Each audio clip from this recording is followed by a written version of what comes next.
അനുചേച്ചി പോവണ്ട, ചേച്ചി വന്നോളും. ഞാൻ കൂവിയില്ലല്ലോ. ഇനി കൂവിയെ തന്നെ താരാ ചോദിക്കാം. ഞാൻ ചേച്ചിന്റെ സെക്രട്ടറിയാ. അങ്ങനെ വെച്ചോ. You go man, you go lady. Lady മാനും മിണ്ടാതിരി. Beware of Major Uncle. Tonight. Hey, come on. Robot വിളിക്കുന്നു. വാടാ. എന്താ? ആരാ അത്? അറിയില്ലേ? ഇതാണ് അനുചേച്ചിന്റെ മാരിയമ്മ ഞങ്ങള്. പുളു. എങ്ങനെ അറിയാ? എന്നോട് പറഞ്ഞതല്ലേ. വേണമെങ്കിൽ ചോദിച്ചോക്ക്. അങ്കിളെ, ചേച്ചിന്റെ അങ്കിളെ ആണോ? അതെ അല്ലേ? ഏയ്, എന്താ അത്? കൺഗ്രാറ്റുലേഷൻസ് ചേച്ചി. വാ വാ.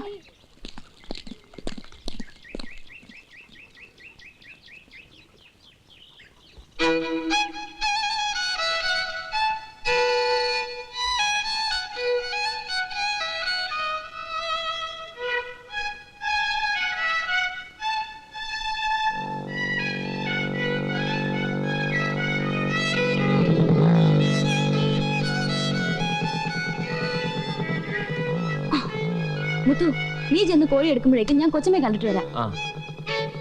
നീ വേഗം വരണം, എനിക്ക് പാല് കൊടുക്കാനുള്ളതാ. എത്ര? 20?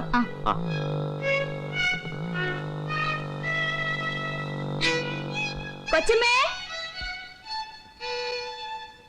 കൊച്ചമ്മേ.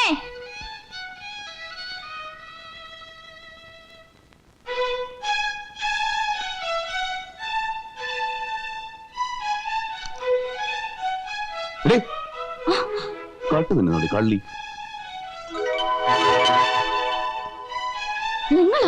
നിങ്ങൾ ഇവിടെ? എന്നെ പലയിടത്തും കാണും. അത് വിട്. നിന്റെ ഈ സ്വഭാവം ശരിയാണോ ആണോ എന്ന് ഞാൻ അങ്ങനെ ചെയ്താൽ എന്നെ ആരും ഒന്നും പറയില്ല. എനിക്ക് അത്രയ്ക്ക് സ്വാതന്ത്ര്യമുള്ള വീടാ. ഞാൻ ഇവിടുന്ന കോഴിയെ വാങ്ങുന്നേ. ഓഹോ, അപ്പൊ നാളെ നീ ഇവിടെ കയറി വല്ല പൊന്നും പണമൊക്കെ മോട്ടിച്ചാലും നീ തന്നെ പറയുമല്ലോ എനിക്ക് സ്വാതന്ത്ര്യമുള്ള വീടാണെന്ന്. ദേ, അനാവശ്യം പറയരുത്. ഞാനങ്ങനെ കള്ളിയൊന്നുമല്ല. ഇന്ന് ഒരു 5 പൈസ ഞാൻ ആരും മോട്ടിച്ചിട്ടില്ല. ഇങ്ങനെയൊക്കെയാണ് ഓരോ ശീലങ്ങൾ തുടങ്ങുന്നത്. എങ്കിൽ കണക്കായി പോയി. നിങ്ങൾക്ക് എന്താ ഇതിൽ കാര്യം? ഞൊണ്ടിക്കാലൻ.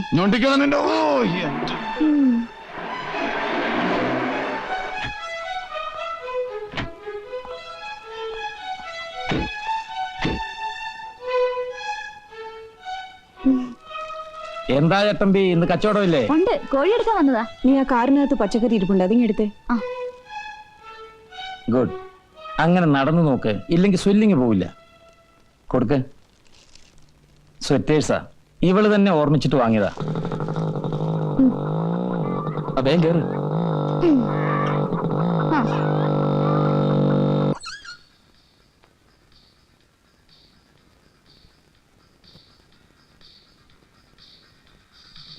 ഒറ്റപ്പാലത്ത് ഇപ്പൊ ആരൊക്കെയുണ്ട് ബന്ധുക്കളായിട്ട്?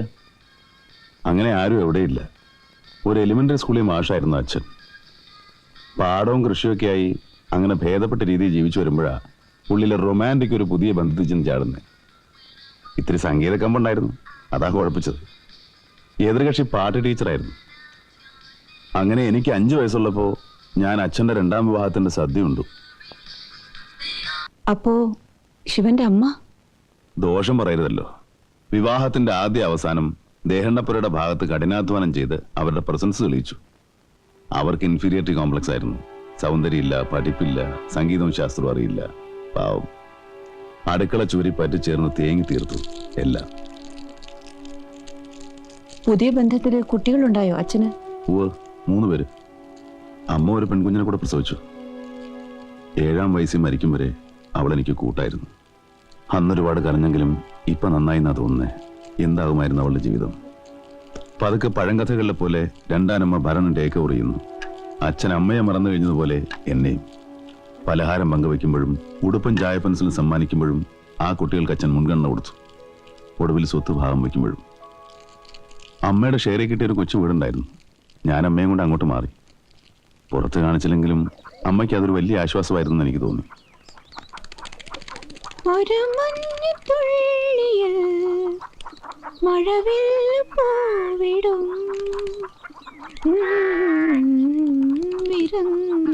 ഒരു ഡിഗ്രി കയ്യിലുണ്ടായിട്ട് എവിടെങ്കിലും ഒന്ന് കയറി പറ്റാൻ കഴിഞ്ഞില്ല?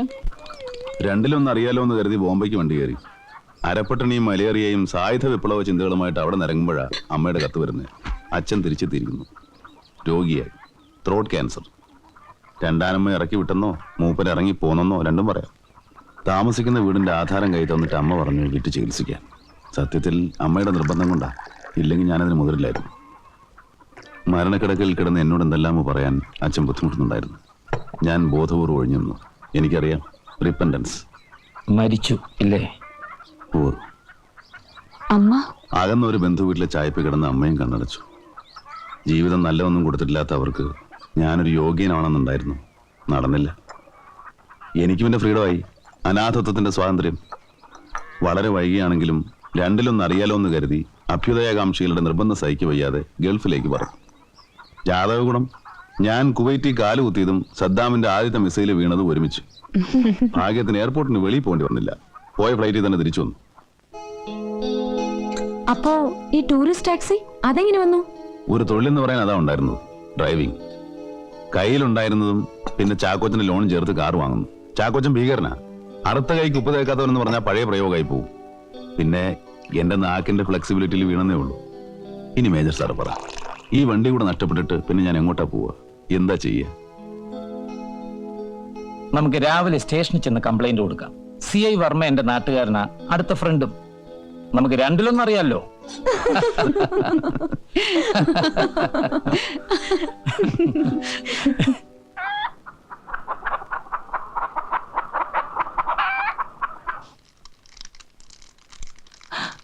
അയ്യോ, എന്താ ഇത്? അനിമോളെ ഇത് കണ്ടോ? എന്റെ പൊന്നു രാധമ്മ, എന്തിനാ ബഹളം വെക്കുന്നത്? അതിന് മാത്രം ഇവിടെ ഒന്നും ഉണ്ടായില്ലല്ലോ. മേനൻ സേറിട്ട് വരച്ചില്ലേ ഡോക്ടർ തുടരുതെന്ന് പറഞ്ഞിട്ട്? എടോ രാധമ്മ, പോട്ടെ, കേസാക്കല്ലേ. ഞാന് എന്തോ ഇരുന്ന് ആലോചിച്ച്. അതിന് മാത്രം എന്താ ഇപ്പൊ ഒരു ടെൻഷൻ? കേക്കട്ടെ. ടെൻഷനൊന്നുമില്ല. ഞാൻ ആ ശിവന്റെ കാര്യം ചിന്തിക്കുകയായിരുന്നു. എന്തോ അറിയാത്തൊരു ആത്മബന്ധം അവനോട് തോന്നുന്നു. ശരിയാട്ടോ, ആദ്യം കാഴ്ചക്ക് ഇത്തിരി മൊശടനാണെന്ന് തോന്നിയെങ്കിലും കഥയൊക്കെ കേട്ടപ്പോ നമ്മുടെയൊക്കെ തറവാട്ടിലുള്ള ഏതോ കുട്ടിയാണെന്ന് തോന്നുക. മീനാക്ഷി ഓപ്പുവിന്റെ മോൻ ചന്ദ്രനെ ഓർമ്മ വരുന്ന ഒരു ചായയില്ലേ? എനിക്ക് അങ്ങനല്ല തോന്നിയത്. നമ്മുടെ നല്ല പ്രായത്തിലൊരു മകൻ പിറന്നിരുന്നെങ്കിൽ ഇത്രയാവില്ലായിരുന്നോ? എന്താ ഒന്ന് ഇരുണ്ടല്ലപ്പോഴേക്കും? നമ്മുടെ അനിമോളുള്ളപ്പോ എന്തിനാടോ ഈ ദുഃഖം? ഒരുപാട് മക്കളുടെ സ്നേഹം അവൾ നമുക്ക് തരുന്നില്ലേ?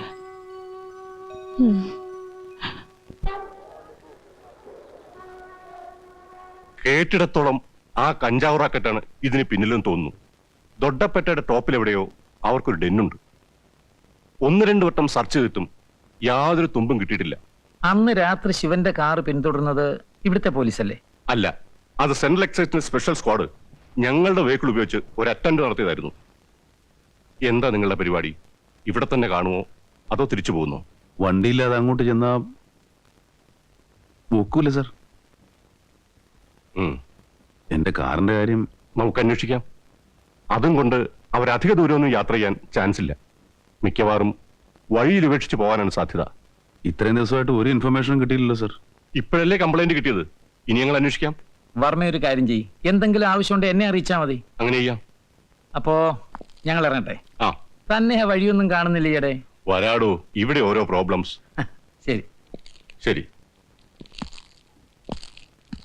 ഇനി എന്താ ചെയ്യേണ്ടെന്ന് ഒരു പിടിയും കിട്ടുന്നില്ല.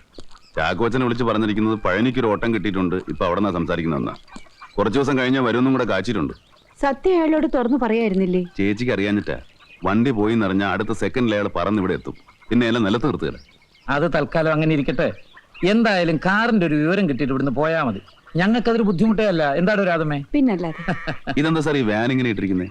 അത് മേനന്റെ ഓരോ ഐഡിയാസ്. അതിൽ കോഴികളെ മാർക്കറ്റിൽ കൊണ്ടുപോയി വിറ്റിരുന്നു. ഞാനല്ല കേട്ടോ, ഒരു ജോലിക്കാരൻ പയ്യനുണ്ടായിരുന്നു. ആദ്യം ഒന്നും വലിയ കുഴപ്പമില്ലാതെ പോയതാ. പിന്നീട് അവൻ അല്പസ്വല്പം വെട്ടിപ്പ് തുടങ്ങി, കൈയോടെ പിടിച്ചു പറഞ്ഞയച്ചു. വാൻ അന്ന് ഒട്ടി കിടപ്പ. തുരുമ്പെടുത്ത് നശിക്കും മുമ്പ് അങ്ങോട്ട് വിൽക്കായിരുന്നു. എന്റെ വിശ്വാസമാണെങ്കിൽ ആ ജോലി ഞാൻ തുടരാം. വെറുതെ ഇവിടെ താമസിക്കാന്ന് പറയുമ്പോ ഇങ്ങനെ ആവുമ്പോ എനിക്കൊരു ജോലിയായി. ഏയ്, ശിവനൊന്നും പറ്റിയതല്ലത്. മാർക്കറ്റിൽ പോയി. എനിക്ക് അങ്ങനെ ഒരു കോംപ്ലക്സും ഇല്ല. അധ്വാനിച്ച് ജീവിക്കണമെന്നല്ലേ ഉള്ളൂ. ഇതൊരു ക്രൈമൊന്നും അല്ലല്ലോ സാർ. എന്താ രാധമേ? ശിവന് കുഴപ്പമില്ലാന്ന് തോന്നുന്നുണ്ടെങ്കിൽ. അല്ല, ഞാൻ ആറ്റിറ്റ്യൂഡിനെ അപ്രീഷിയേറ്റ് ചെയ്യുന്നു. അനിമോൾ എവിടെ? ഇനി അവളോട് ചോദിച്ചില്ല എന്ന് വേണ്ട. മുറി അടച്ചിരിപ്പാ. എന്തു പറ്റി? ഇന്ന് ഡൽഹിയിൽ നിന്ന് അവളുടെ അമ്മയുടെ ഒരു എഴുത്തുണ്ടായിരുന്നു. ആ കുട്ടിയുടെ പാരന്റ്സ് ഡൽഹിയിലാ. അവൾ എൻ്റെ സഹോദരിയുടെ മോളാ. മകളെന്ന് പറഞ്ഞാ ഇവളൊരുത്തേ ഉള്ളൂ. പക്ഷേ അച്ഛനും അമ്മയ്ക്കും കിട്ടേണ്ട സ്നേഹം അവൾ ഞങ്ങൾക്കാ തന്നത്. കുട്ടിക്കാലം തൊട്ടേ എൻ്റെ ഇവിടെ തോളിലാ അവൾ വളർന്നത്. എഴുത്തിലെന്താ വിശേഷിച്ച്? ഞാൻ ചോദിച്ചില്ല. ലെറ്റർ വായിച്ചപ്പോൾ തൊട്ട് കുട്ടിയുടെ മോൻ വാടിയിരിക്കണു. എത്രയും വേഗം തിരിച്ചെത്താനായിരിക്കും.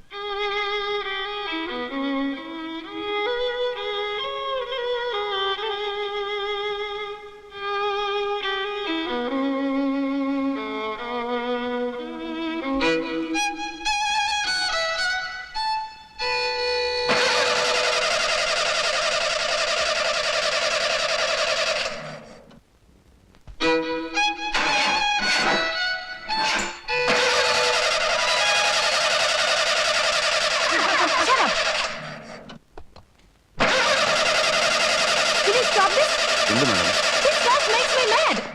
അത് പിന്നെ ഈ ചക്ര വണ്ടി സ്റ്റാർട്ട് ചെയ്താ പിന്നെ പിയാനോ നോട്ട് കേൾക്കൂ? എന്താ കളിയാക്കുക?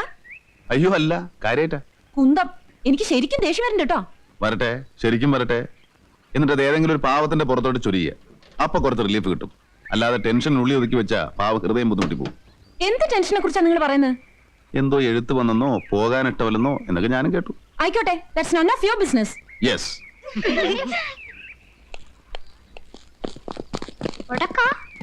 അപ്പൊ ലൈനായില്ല. ഓടാ അവിടുന്ന്, പിള്ളേർ വിളവല്ല.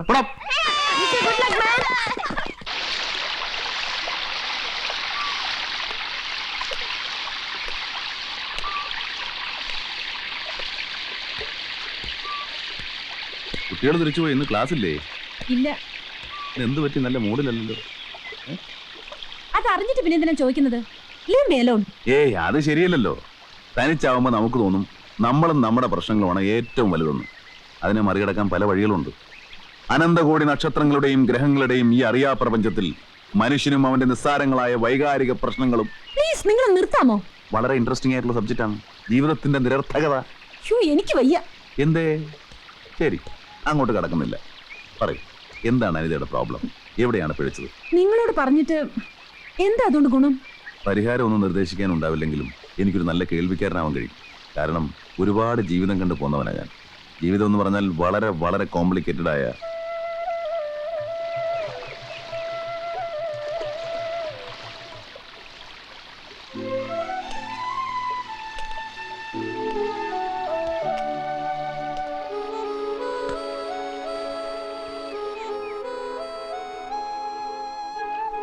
അച്ഛൻ സെൻട്രൽ സെക്രട്ടേറിയറ്റ് ജോലി, പേരിന്റെ കൂടെ IAS എന്ന 3 അക്ഷരം. അമ്മ പ്രൊഫസർ, ഡൽഹി യൂണിവേഴ്സിറ്റിയിൽ. കേൾക്കുമ്പോ എന്താ, തികഞ്ഞ യോഗ്യന്മാര്. പക്ഷെ മനസ്സിപ്പോഴും പഴയ ഫ്യൂഡൽ പീരീഡിന്റെയാ. എന്താണെന്നറിയില്ല. കുട്ടിക്കാലം തൊട്ടേ അച്ഛൻ എനിക്ക് വേണ്ടി വാങ്ങിച്ചിരുന്ന ഉടുപ്പുകൾ ഒന്നുകിൽ എനിക്ക് പാകമായിരുന്നില്ല, അല്ലെങ്കിൽ ഞാനത് ഇഷ്ടപ്പെട്ടിരുന്നില്ല. അതുപോലെ കളിപ്പാട്ടങ്ങളും. അതുതന്നെയാണ് അച്ഛനും അമ്മയും എനിക്ക് വേണ്ടി കണ്ടുവച്ച ചെറുപ്പക്കാരന്റെ കാര്യത്തിലും സംഭവിച്ചത്. Arun Nair.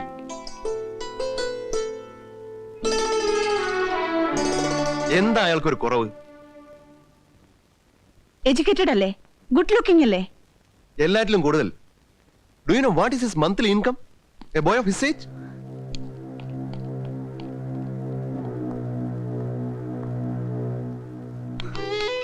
But I don't like him. എനിക്ക് ഇഷ്ടമല്ല, ഇഷ്ടമല്ല, ഇഷ്ടമല്ല.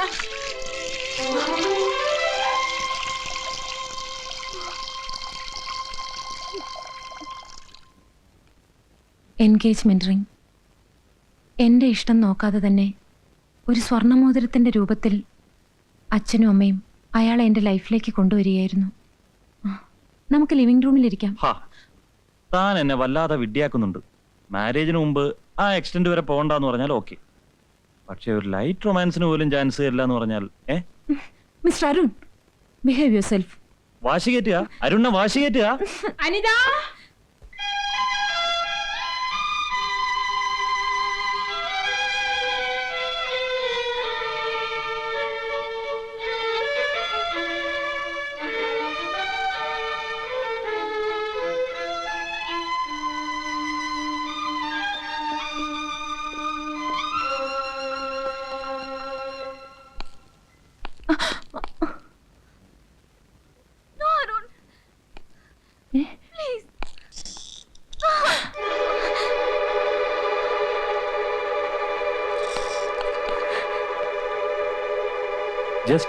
ഒരു ജോക്ക്. ഞാൻ തന്നെ കാണാൻ വന്നതാ.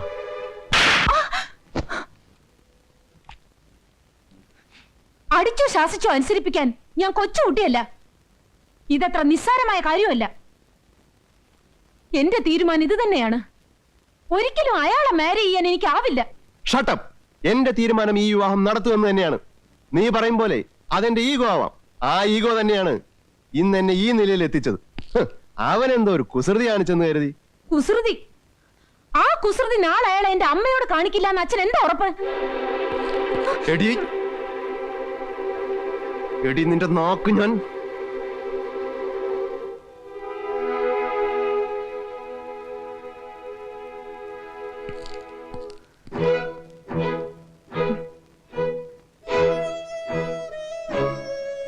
പിന്നീട് ഞാൻ വെയിറ്റ് ചെയ്തില്ല. വീട് വിട്ടോടി. ഡൽഹിയിൽ നിന്നും ട്രെയിൻ നീങ്ങിയപ്പോ ആദ്യം ചെയ്തത് ആ മോതിരം ഊരി എറിയായിരുന്നു. ഒരിടമുണ്ടെന്നറിയായിരുന്നു. ഓർമ്മ വെച്ചപ്പോ മുതൽ ഒരുപാട് സ്നേഹവും വാത്സല്യവും തന്ന അങ്കിളും ആന്റിയും അവരിറങ്ങിപ്പോകാൻ പറയുമ്പോഴല്ലാതെ എനിക്കൊരു തിരിച്ചുപോക്കുണ്ടാവില്ല.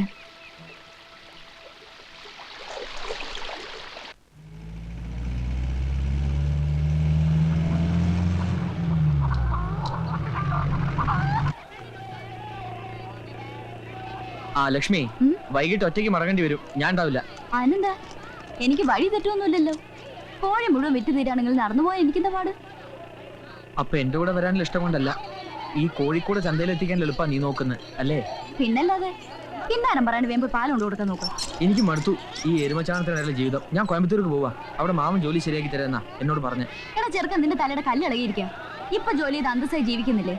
അതിന്റെ വില നിനക്ക് അറിയാഞ്ഞിട്ടാ. നീ എന്റെ കൂടെ ഉണ്ടെങ്കിൽ എനിക്ക് എന്തിനും ധൈര്യം. പിന്നെ അത് കൊള്ളാം. ഞാൻ എങ്ങനെ ചെറുക്കൻ്റെ കൂടെ വരുന്നത്? എന്താ വന്നാൽ ചുമ്മാതല്ലടി, മഞ്ഞക്കാരൊരു താലിയം കെട്ടിച്ചുകൊണ്ടുവന്ന കാര്യം പറയുന്നത്. ഓടാ വട്ടാ, നിനക്കൊരു നെല്ലിക്കാത്താളോ അത്യാവശ്യം വേണ്ടത്. முத்து காதல் அப்படிதான்டா. பொம்பளை மனசை நம்ப கூடாது. അങ്ങനെയൊന്നുമില്ല. ലക്ഷ്മിക്ക് എന്നോട് ഇഷ്ട. ஆமா ஆமா. யாருது? அப்போ திரும்பி போகலையா? ഇല്ല. என்னது கோழி பிசினஸா? അങ്ങനെ ചില ചുറ്റുക്കളിലേക്കായിട്ട് ഇവിടെ കൂടാന്ന് വെച്ചു. நல்லது. உங்க புது பிசினஸுக்கு என் நல்வாழ்த்துக்கள்.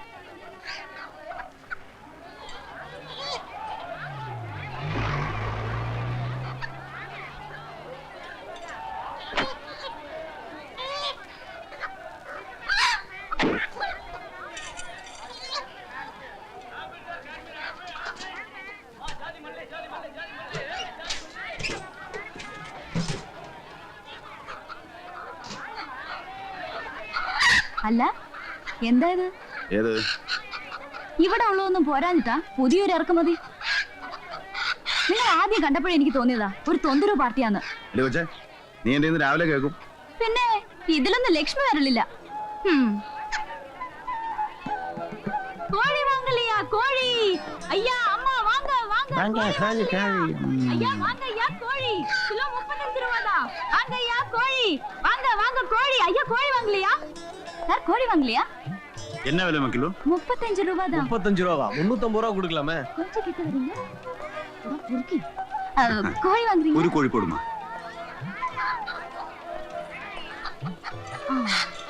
ஏய், ஒரு 1/4 கிலோ கூட இருக்க பரவாயில்லையா? பரவாயில்ல, போடுமா. காப்பியன் காப்பியன் சுடு காப்பியன் காப்பியன் காப்பியன். என்ன சார், கை நீட்ட மட்டும் லட்சணமே இல்லையே. இல்ல, இப்படி சும்மா உட்கார கூடாது, சத்தமாய் கத்தணும். கோழி கோழി, அப்பதான் கூட்டம் வந்துடும். എനിക്കിപ്പോ ഇത്രയൊക്കെ പറ്റൂ. സൗകര്യമുള്ളവരൊന്ന് വാങ്ങിച്ചാ മതി. അറുപണ്ണേ, എന്റെ കച്ചവടം നേരത്തെ തീരും. എന്നാ കെട്ടിപ്പൊട്ടി പോടി. പറഞ്ഞൊഴുകി என்ன ഊത്തിടാ. அதுவா? கோழி என்னம்மா? வாங்க கோழி கோழி கோழி கிலோ 35 ரூபாய் கோழி.